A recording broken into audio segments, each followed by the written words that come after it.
하늘의 불과 순종의 길.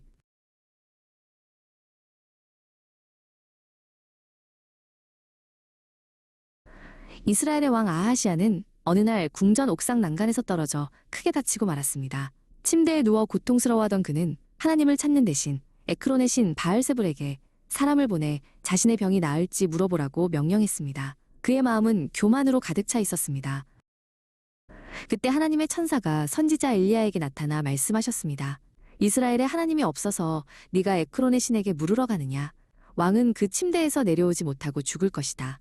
엘리야는 하나님의 위엄 있는 말씀을 전하기 위해 길을 떠났습니다. 엘리야는 길에서 왕의 사자들을 가로막고 하나님의 심판을 전했습니다.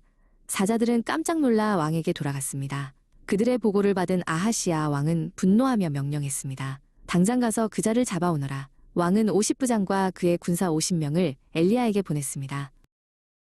첫 번째 50부장이 군사들을 이끌고 산 위에 앉아있는 엘리야에게 다가갔습니다. 그는 고압적인 목소리로 외쳤습니다. 하나님의 사람이여, 왕의 명령이니 당장 내려오시오. 그는 하나님의 권위보다 왕의 권력을 더 두려워하며 무례하게 행동했습니다. 엘리야가 대답했습니다. 내가 만일 하나님의 사람이라면 하늘에서 불이 내려와 너와 네 군사들을 태울 것이다. 그 말이 끝나자마자 하늘에서 거대한 불꽃이 내려와 교만한 50부장과 그의 군사들을 삼켜버렸습니다. 아하시아 왕은 포기하지 않고 두 번째 50부장을 보냈습니다. 하지만 그는 첫 번째 사람보다 더 거만했습니다. 당장 속히 내려오시오. 그는 하나님의 경고를 무시한 채 소리쳤습니다. 다시 한번 하늘에서 불이 내려와 그들을 심판했습니다. 왕은 세 번째로 이디엘이라는 이름의 50부장을 보냈습니다. 이디엘은 앞서 일어난 일들을 보고 마음속 깊이 하나님을 두려워하게 되었습니다. 그는 무기를 들고 엘리야를 위협하는 대신 조심스럽게 산을 올랐습니다.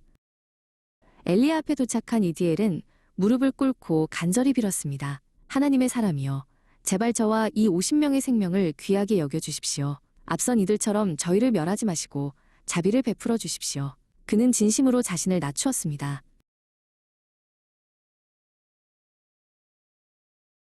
하나님의 천사가 엘리야에게 그를 두려워하지 말고 함께 내려가라고 말씀하셨습니다. 엘리야는 자리에서 일어나 이디엘을 안심시켰습니다. 순종하는 마음을 가진 이디엘 덕분에 그와 그의 병사들은 생명을 구할 수 있었습니다. 엘리야는 이디엘과 함께 왕의 궁전으로 들어갔습니다. 수많은 병사 앞에서도 엘리야는 당당하게 하나님의 말씀을 선포했습니다.